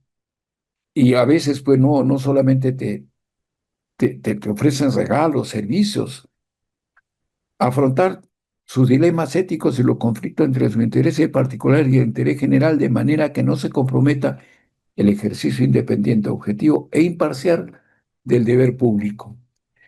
Y la Ley de Procedimiento Administrativo General 2744, quien quiera conocer o trabajar en la administración pública, esta ley la tiene que estudiar a fondo, leerla muchas veces, subrayar, no buscar el significado de ciertos términos y palabras. La 27444, como yo digo, es el sistema sanguíneo del cuerpo de la administración pública. El artículo 94 habla sobre conflicto negativo de competencia. En caso de suscitarse conflicto negativo de competencia, el expediente es elevado al órgano inmediato superior para que resuelva el conflicto. Conflicto positivo de competencia. El órgano que se considere competente requiere de inhibición al que está conociendo el asunto, lo cual si está de acuerdo envía a toda la autoridad requeriente para que continúe el trámite. En caso de sostener su competencia, la autoridad requerida remite lo actual superior inmediato para que dirima el conflicto.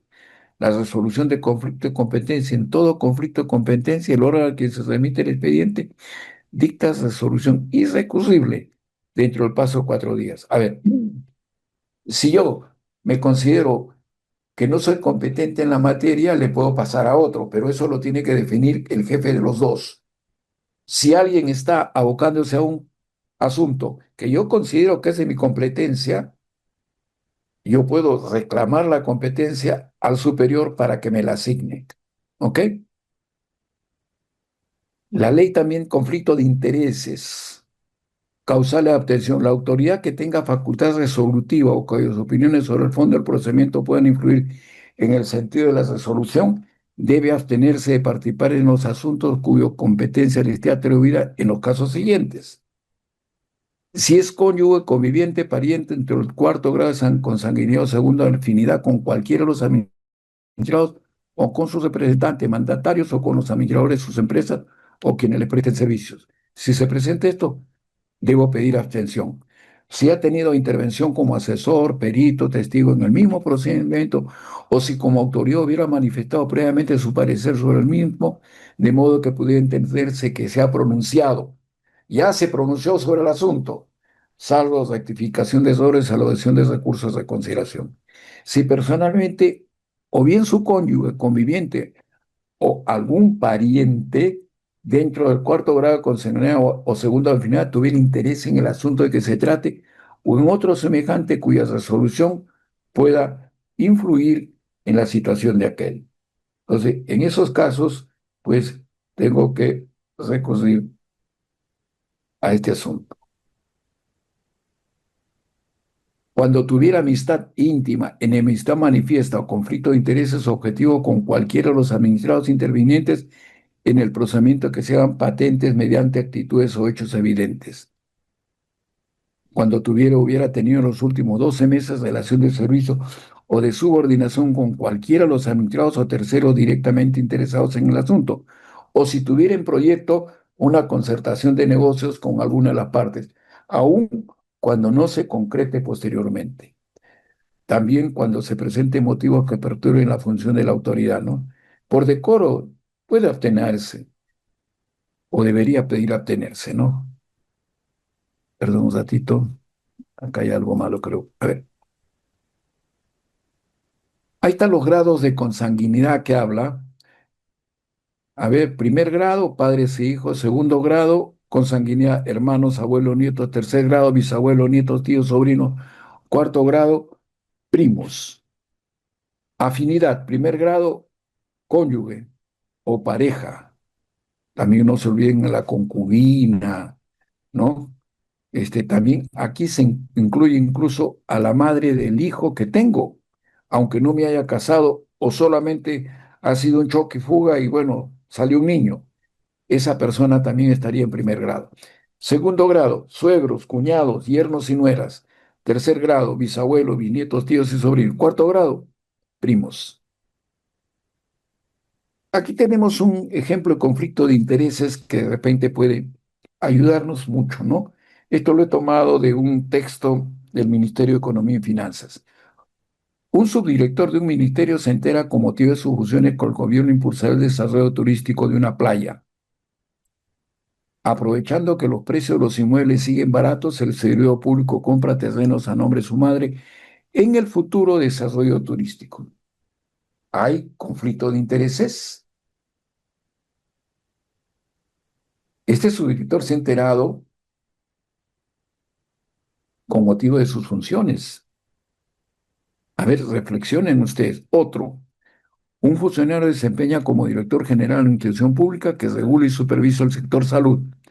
Al separarse su cargo, abrió un despacho que se dedica a la gestionar licencias y permisos sanitarios, los cuales les agiliza aprovechando tanto sus contactos en dicha institución como la información que conoció con motivo de su cargo, lo que llaman puerta giratoria. Por si acaso la ley impide que esta persona desempeñe, por ejemplo, cargos de director, de asesoramiento en organismos que ha sido objeto de su supervisión durante un año por lo menos. Pero ahí tienen ustedes ejemplo de conflicto de intereses. Y vamos a ver el último módulo, el de integridad y anticorrupción. Ahí creo que he puesto integridad, ¿no? Error de dedo. ¿Qué es la integridad pública? Se refiere a la alineación consistente con y el cumplimiento de los valores, principios y normas éticos compartidos para obtener y dar prioridad a los intereses públicos por encima de los intereses privados en el sector público. En otras palabras, podríamos decir que la integridad es el cumplimiento de la ética en el desempeño de la función pública. ¿Ok? Una definición de... Hay una Secretaría de Integridad Pública en la Presidencia del Consejo de Ministros, que se supone es la que va a conducir todo el proceso de integridad en todo el aparato estatal. Tiene una directiva, lineamiento para fortalecer una cultura de integridad en el sector público. En ella define que la integridad pública es la actuación coherente con valores, principios y normas que promueven y protegen el desempeño ético de la función pública. Entonces, lo que yo digo, no, la integridad pública es el desempeño ético de la función pública, de modo que los poderes y recursos confiados al Estado se dispongan hacia los fines que se destinaron, asegurando que el servicio público de la ciudadanía esté orientado al interés general y no y a la generación de valor público, perdón. Y tenemos ahí, ¿no? Algunos elementos. La integridad institucional. La Secretaría de Integridad Pública es un órgano de línea que se incorpora en la estructura organizacional de la PCM. Cuenta con funciones técnico-normativas para la rectoría de la Política Nacional de Integridad y lucha contra la corrupción. Los temas que trata son códigos y cartas de conducta, programas o modelos de integridad, rendición de cuentas, gestión de intereses, conflicto de interés y mecanismo de denuncia. Ahora, en cada ministerio, por lo menos, debería haber una oficina de integridad institucional. Estamos hablando a nivel de ministerio, ¿no? Una oficina de integridad institucional que debería enfocarse claramente en la prevención de la corrupción y la promoción de la integridad al interno de la organización, en este caso del ministerio. Estas oficinas de integridad institucional deben asegurar la implementación efectiva del modelo de integridad. Hay un modelo de integridad aprobado por la Secretaría de Integridad Institucional y promover el enfoque de integridad pública, al cual es un enfoque transversal de la gestión destinado a evaluar y fortalecer el desempeño ético de los servidores y funcionarios públicos, mitigando los riesgos que pudieran conducir a facilitar en una entidad la comisión de prácticas contrarias a la ética o corruptas, de modo que actúen con prevención, debida diligencia y de manera oportuna. El modelo es este, el modelo de integridad, ¿no? A ver, compromiso de la alta dirección, gestión de riesgos, políticas de integridad, transparencia, controles, comunicación y capacitación, canal de denuncias, supervisión y monitoreo y la definición de un encargado del modelo.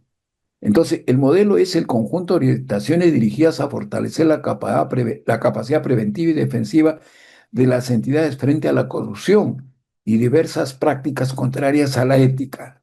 Desde la normativa vigente, dichas orientaciones se organizan de manera sistémica en una estructura de trabajo de 9 componentes. Los 9 componentes son los que están ustedes viendo en el gráfico, ¿no es cierto? Sobre la base de conceptos o pautas específicas a nivel organizacional y funcional, que a la fecha constituyen el estándar peruano de integridad y un marco de trabajo para implementar el enfoque de integridad pública en cada entidad. Ahora, parte de este modelo se basa también en el índice de capacidad preventiva frente a la corrupción, que es una herramienta que permite medir la adecuación de la entidad al estándar de integridad. Es decir, que también estamos en integridad a través del desarrollo de los componentes y subcomponentes del modelo de integridad, evidenciando las brechas y oportunidad de mejora en su implementación. Esto lo pueden ver en la Secretaría de Integridad Pública. Y nos vamos a la corrupción, que es quizás el aspecto más sustantivo que tenemos aquí, ¿no? Primero, ¿qué es la corrupción? Hay que definir la corrupción, porque aparentemente, pues, hay varias perspectivas. Acá hay dos perspectivas. La primera, considera la corrupción como el abuso de poder otorgado para beneficio privado. Es usar el poder, abusar en el uso del poder otorgado para beneficio privado.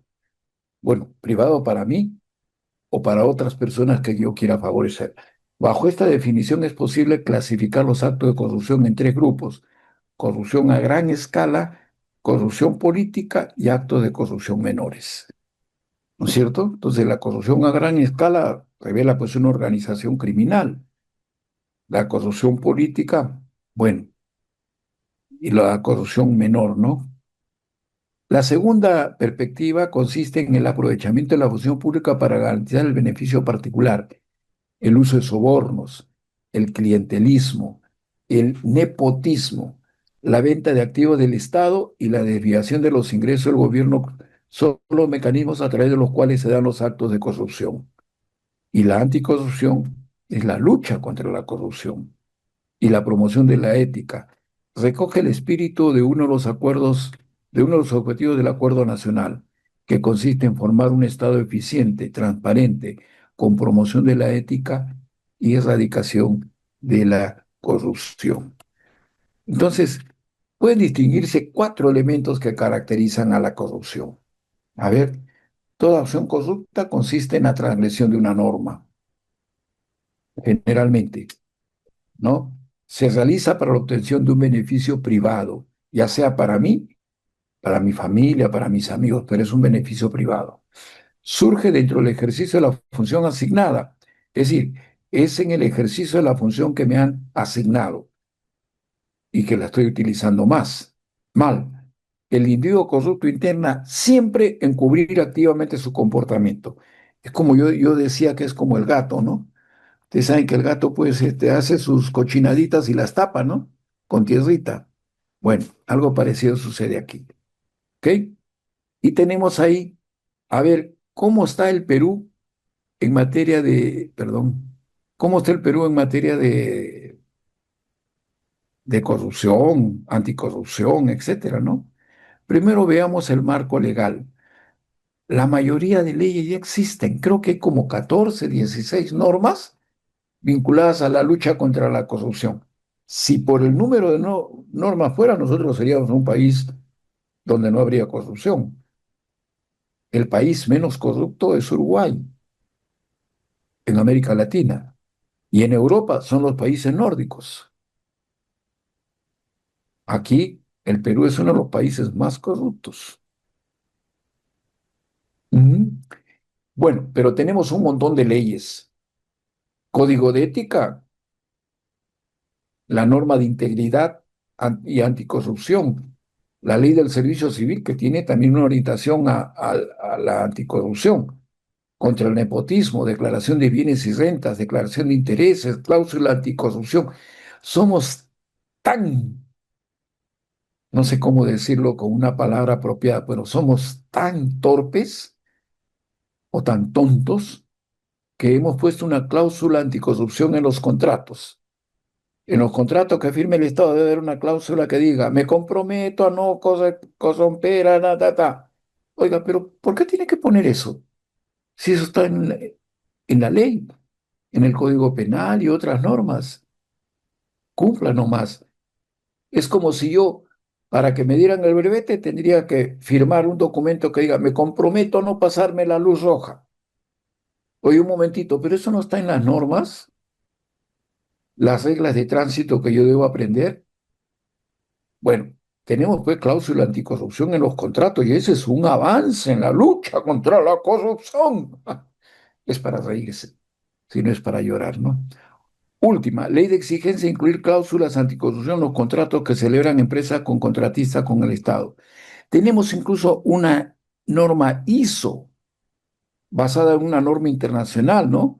Tenemos la norma técnica antisoborno desarrollada por INACAL, Instituto Nacional de Calidad, que es para el sistema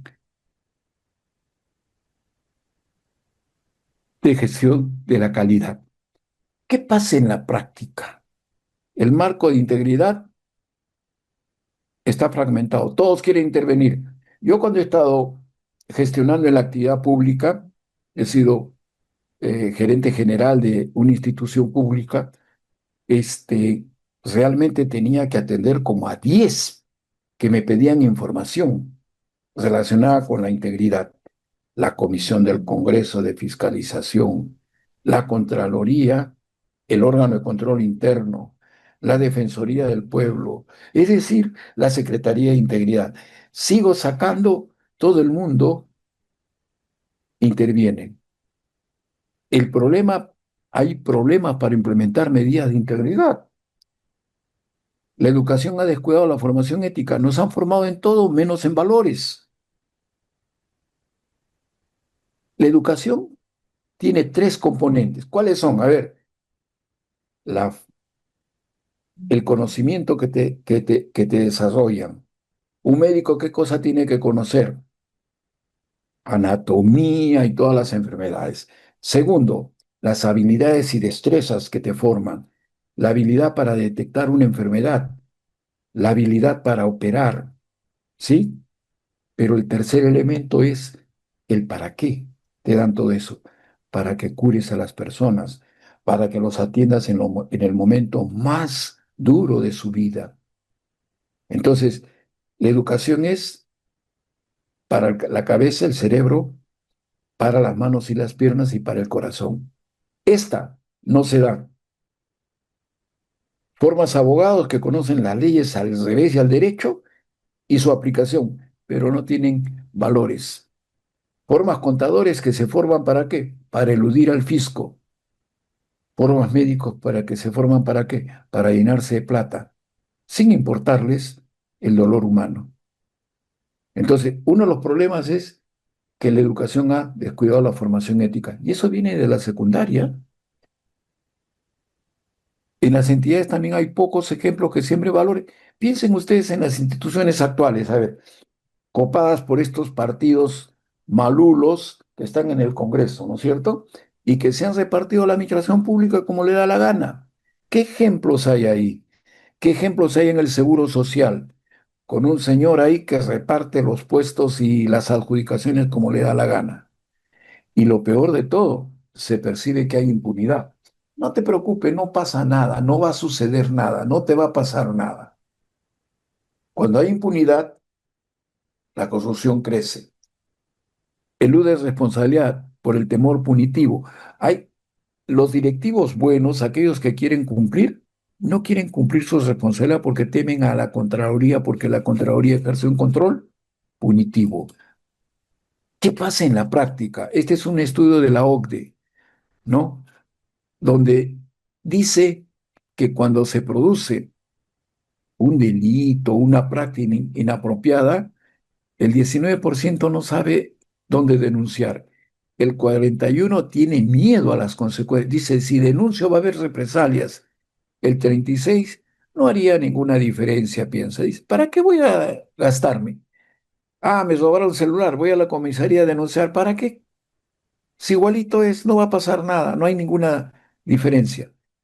Entonces, cuando usted ve que el 41 más el 36 y el 19 suman el 96%, eso es lo que pasa en la práctica.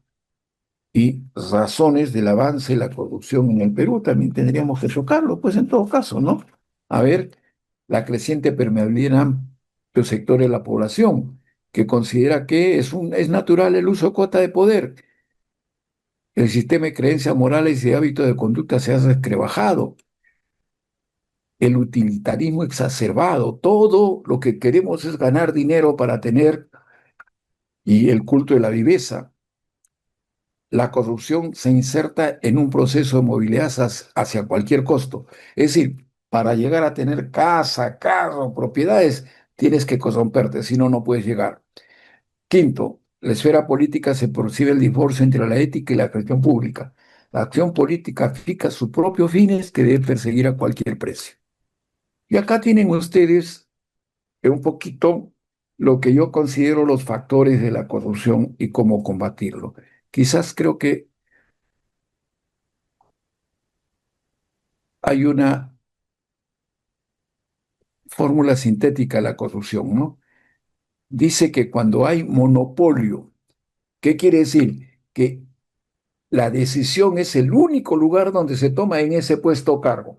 Por ejemplo, en una municipalidad, ¿quién te da la licencia de construcción? El área correspondiente y el gerente correspondiente.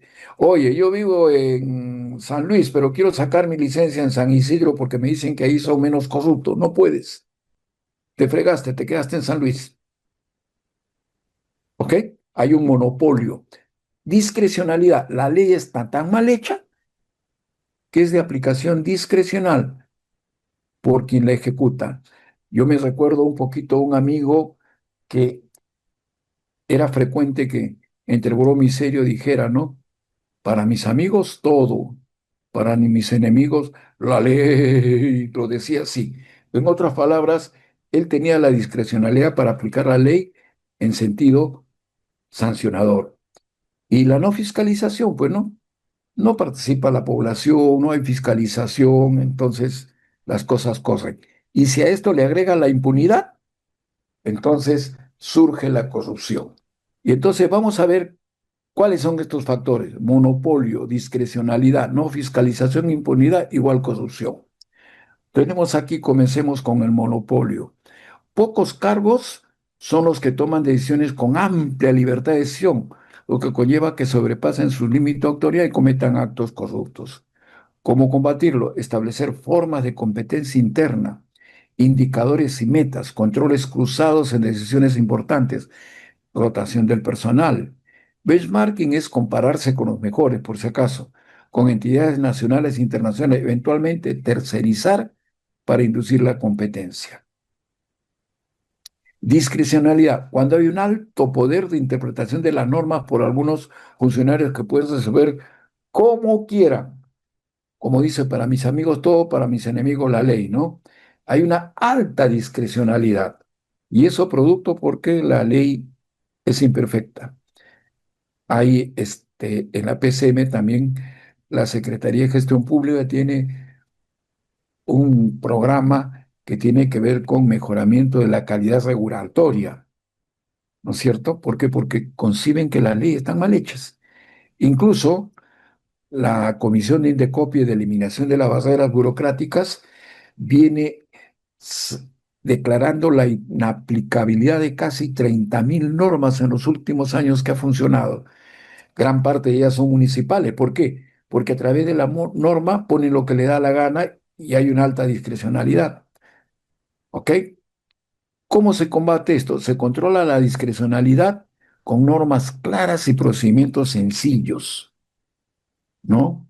Y procedimientos sencillos, verificables, responsabilidades de los cargos establecidas, regulaciones y políticas basadas en alineación con estándares internacionales, transparencia en las decisiones y particularmente gobierno electrónico. No fiscalización, cuando existiendo múltiples órganos de control formal, tenemos la Contraloría, tenemos el órgano de control, tenemos la Defensoría del Pueblo, tenemos la Comisión de Fiscalía, es decir, hay bastantes, estos son inoperativos y en realidad la fiscalización está ausente.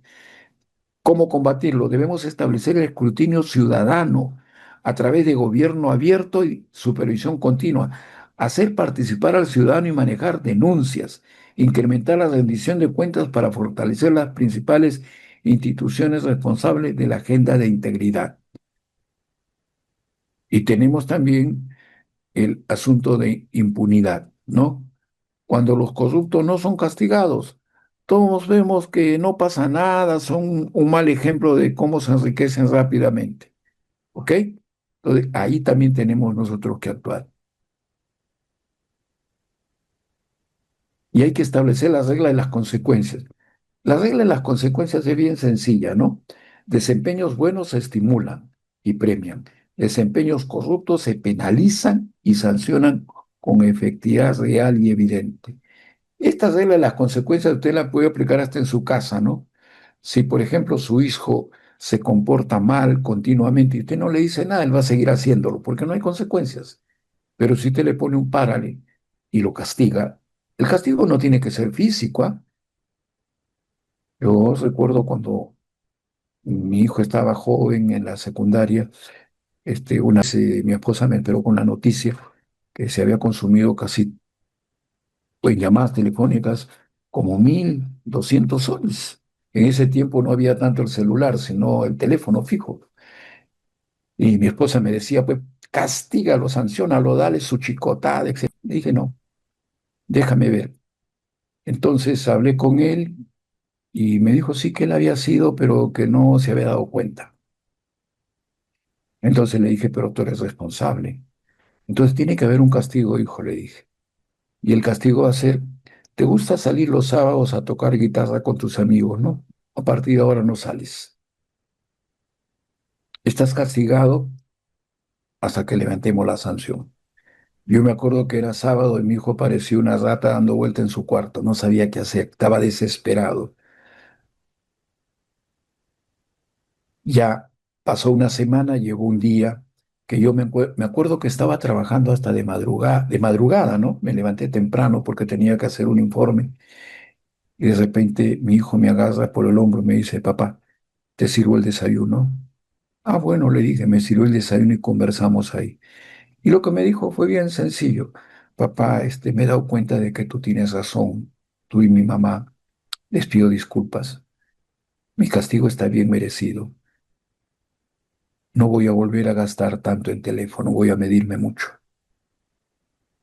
Y yo le dije, yo lo que quería era que reflexiones. Ya lo has hecho. Por lo tanto, a partir de este sábado puedes regresar con tus amigos. ¿Se dan cuenta? ¿Hay consecuencias o no? Porque si no hay consecuencias, sigues. Ese, esa ley, esa regla de las consecuencias, cuando se aplica a nivel del Estado, es que la corrupción se castiga. Pero nosotros vemos, por ejemplo, ¿no?